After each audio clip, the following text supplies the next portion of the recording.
You know, the Aaron Rodgers of the world. Right. 2nd and 10. Oh, boy. Deep ball it is. And it is caught for the touchdown. Play of this drive. It's 3rd and 8. Down the field they go, and he's got a second touchdown of the game. Coach's son, and he knows that you never get ahead of yourself. As Hurts going down the field, can he do it again? Yes, they can! A.J. Brown, incredible! Touchdown number 3. You know, if you get 3 touchdowns, I guess because that's going to be a little too cocky. And just like that, A.J. Brown has not 1, not 2, but 3 touchdown passes from quarterback Jalen Hurts today, as Jalen Hurts threw for 4 touchdown passes on the day. Could have been 5, and if they would have pushed the gas pedal a little bit more, who knows how it could have been. Welcome to TK Sports Talk. I'm your man, TK, the biggest Eagles fan, along with all of you out there.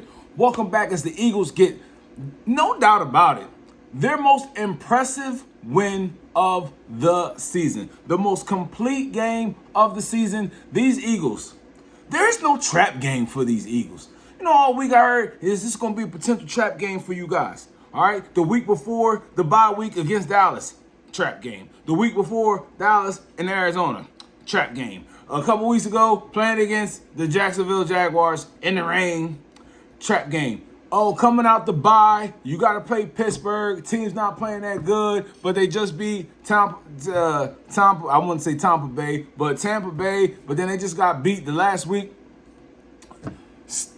No trap game, all right? The Eagles are coming out each and every week prepared to do business. And this particular week, after coming out of a bye, they had one more extra week to prepare. And the Eagles, they got busy. They came out. It looks like this was a team that studied everything that they were doing in the offseason, everything that they needed to do, things that they needed to look at, aggressive play calls that they needed to play, that they needed to make. And how about Jonathan Gannon, man? I'm going to get down a list of the rundown of the things that I want to talk about, but how about Jonathan Gannon? Was that not the most impressive defensive game plan that was called all day? I can't wait to see the Eagles post-game live and hear what Seth Joyner has to say, because we all know he's been getting on Jonathan Gannon. Maybe even Dan Sileo. We all know he's been getting on Jonathan Gannon. But I saw Jonathan Gannon today be an aggressive defensive play caller from start to finish, mixing it up his line fronts from a 4-man to a 5-man and then back to just a 4-man once Jordan Davis went out of the game, and hopefully he's all right. But I saw Jonathan Gannon mixing up the coverages, mixing up the blitzes, and I saw him letting these Eagles cornerbacks play one-on-one, okay? A lot more this particular time because you got dogs out there, man.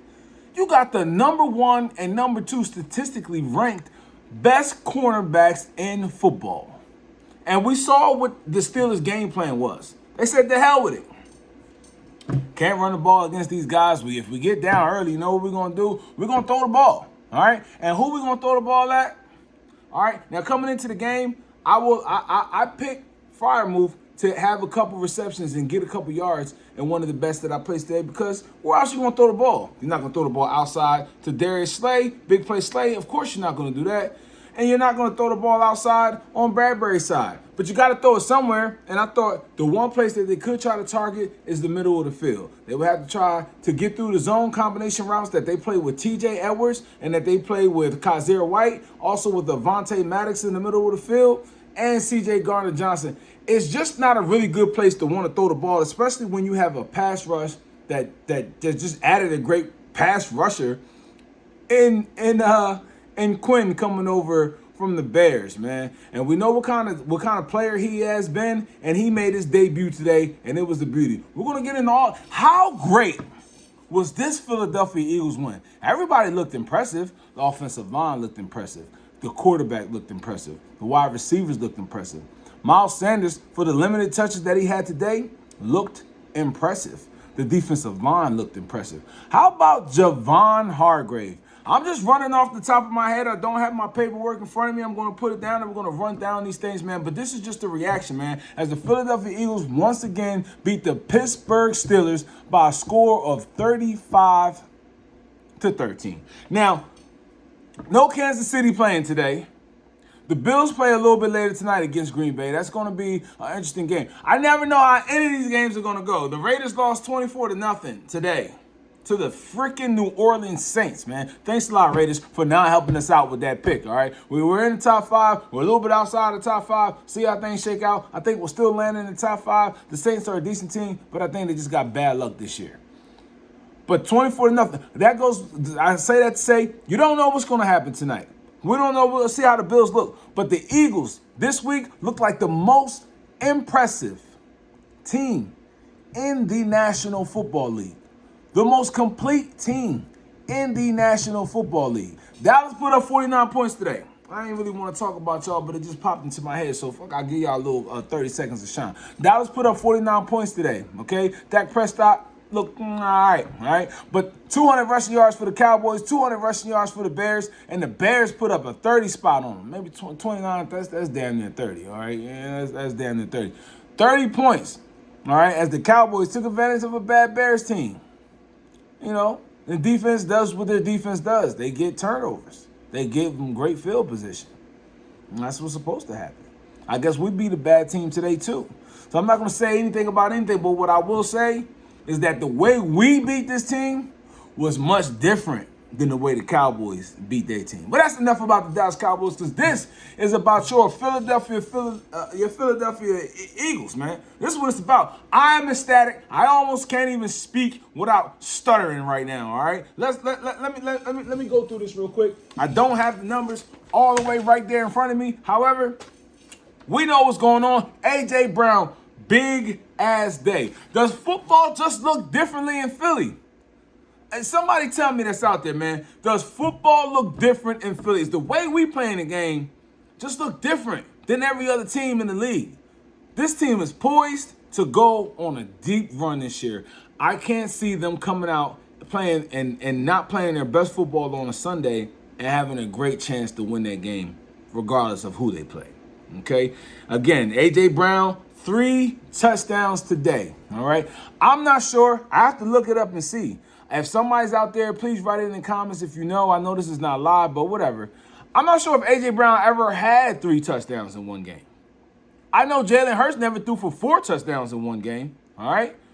And A.J. could have had 4 touchdowns by himself on that one long play that was out there that was a pass breakup. Could have been 4. That could have been his 4th one. And his 5th one could have been on the one that he got caught. I ain't going to say he got sucked up, because it wasn't like he was on a breakaway run. He caught the ball in the middle of the field, pivoted, came back towards the left center of the field, and tried to shoot down a tunnel of defenders that was out there. All right, and they had the angles, they closed the gap, and that's what happened. All right, but he was about 5, 6, 7, 8 yards away from taking that thing all the way to the house. Great game by AJ, and I heard him talking in the week. And he sounded like a guy that left plays out there. They sounded like an offense that just didn't take advantage of certain plays that he got. And I would be at the Eagles games. I was at the Dallas game. I was at the Arizona game. I was at the Minnesota game. I was at the Washington game. And man, listen. Anytime that I see A.J. Brown one-on-one with a single high safety, you got to throw the ball. It's mandatory. A.J. Brown single high with one safety, you gotta throw it to him. If you can drop that in the middle right there, or if the safety, you can get the safety leaning, or you can threaten that safety with another wide receiver or a tight end or running back, whoever you got that's a pass catcher, to run down that middle of the field and maybe even cross over the safety's face and have to make him worry about leaning that way and giving AJ some time out there. Man, listen. You hear the guys talking about 50-50 balls. You hear the people on the radio, on the TV show talking about something. They 70-30 balls. They 100 balls, all right? If A.J. Brown has to stop, turn around, jump up and get it, he's going to get that ball. He's going to box somebody out. He's going to get it. A.J. Brown is a big man. A big man playing out there, playing a little boy game, a big man out there. Them cornerbacks, they're not out there for that work like that. They finesse. A.J. Brown, he finesse, but he power. Finesse, but he power. Like Debo not finesse. Debo Samuels, I'm talking about, just power. No, A.J. Brown give you all right? Stick that foot in the ground, come back down. He going to finish off each and every one of them runs, all right? And he going to run away from you. He going to try to hit you with a boom, boom, boom. He can do that. He going to try to out-jump you and get that. Yeah, A.J. Brown is looking like, I mean, we have a lot of great pickups this year. Is A.J. Brown the Eagles' biggest and best pickup of the season? It could be, man. It really could be. Again, this was the Eagles' best game of the season right here, all right? And we already talked about Quinn making his debut for the Eagles at wearing number 98, playing right defensive end. And it looked like he was adjusting well. It looked like there was a couple times where he had like maybe 1 or 2 pressures that I saw on the quarterback, all right? And he only had to play a limited amount of snaps. The Eagles were up. They asked him in the press conference, what it's going to be like playing with a lead now? He was like, well, I guess we're going to see. Well, I guess he saw exactly what it was like as he was on the field with the lead the entire time since he first entered the game. So he was able to go out there, pin his ear back, and just hunt, man. Okay? This Eagles defense is legit, okay? 2 more takeaways today. 1 interception, 1 fumble. 1 interception? Yeah. 1 interception, 1 fumble, 2 more takeaways, 14 takeaways on the year or 16 takeaways on the year, 2 giveaways with a differential of a plus 14. Clear head and shoulders above of the second team with plus 6. All right? That is how we are winning games. That is how we are taking care of shit. That is how we are getting shit done right now. This Eagles defense is legit, and they're having fun, and they're physical. They stop you at the point of attack on the run. They challenge every wide receiver out there. He didn't know where to throw the ball. It's like, okay, well, look, let's pick your poison. We got Big Play Slay over there. James Bradbury over here. No, but we got to throw it somewhere. There's too many people in the middle of the field to keep messing around with this middle of the field. We're going to get picked out here. At least we got the sideline, so if my guy can't get it, nobody can get it, hopefully. And that's what they did. They tried Bradbury tons and tons of times, and they were unsuccessful. They might have got 1 catch today, to be honest. All right, maybe 2. I got to double check. I don't think it was more than 1 catch that they got. They could have had 2 catches for sure. That 1 catch, it was a catch. But that's where coaching comes in. They didn't challenge the play. You know, you gotta have somebody upstairs telling you, like, yo, coach, I think that was I think they caught that. You know, like you have the ball, so you don't have to snap the ball. You could even take a delayed game if you want, I think. But they could have challenged that, and they didn't, man. All right, the run pass offensive play calling was genius today. All right, we know that Pittsburgh is a weaker team when it comes to defending the pass. So I knew going into this game that the Philadelphia Eagles were going to pass the ball, all right? I picked Jalen Hurts to have over 225, to throw the ball for 30 times, in which he did, all right? Because I figured that was going to be the case. But also, I knew that once we had the lead, we were going to mix in the running game. And that's what they did. In the second half, I thought Nick Sirianni did a great job of mixing up the pass and run calls in the game. The Steelers were totally off balance, 1 safety up, 1 safety down. If the safety's up, we're going to run the ball. The safety's down, we're going to throw the ball because we got that. All right? We got that, this way. We got that RPO. This way, let's throw that. This way, let's get that. Safety down, I'm pulling it. All right? Safety up, I'm running it. Depending on how I'm feeling, but most times how it's going to be. All right? And they did that. Jalen Hurts, Nick Sirianni, Shane Steichen. They did that damn thing today, all right, on the offensive side of the ball. No lie about it. Again, I already alluded to how this was the best defensive game plan from JG. Jonathan Gannon was on his game. Anybody that says that Jonathan Gannon didn't have a great game today should just shut the hell up. I was going to say something else, and I know I could have, but I don't want to go like that. If you didn't like the way Jonathan Gannon called the game today, you just don't like the guy. You just don't like the guy. I'm not going to insult you by saying that you don't know football, because you probably do. But I will say that you probably just don't like the guy. And it's like that sometimes when you just don't like somebody. No matter what they do, it's just not going to be good enough, all right? And apparently that's how it is when it comes to JG around here, okay?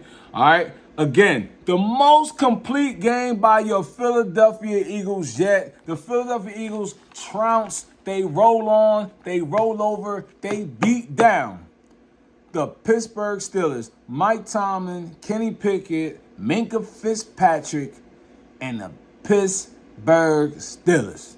Hey, Eagles are 7-0. What a great feeling, man. Short week, short week, Thursday night against the Houston Texans. This was a fan reaction, a quick reaction to the Eagles going out there and absolutely dominating this damn game. A.J. Brown, Devontae Smith, even my man Pascal got a touchdown. And I've been like, yo, I like Pascal. I like the way he runs routes. I think he has a good change in speed, which is really important in wide receivers. Sometimes it's not always about being fast. Sometimes you got to be slow and then be fast. And I think he does a good job of doing that, and which is also something that helps him to get open. Anyway, your Philadelphia Eagles, man, beat down the Pittsburgh Steelers, man, 35-13. And what a great feeling, man. The Philadelphia Eagles, #1 team in the NFL. Stop saying the NFC. #1 team in the NFL. This is your boy TK, man, and this is TK Sports Talk. I'm out of here, man. Your Philadelphia Eagles, let's fly, Eagles, fly, baby. Fly, Eagles, fly. On the road to victory. Let's get it to them. E-A-G-L-E-S, Eagles. We out.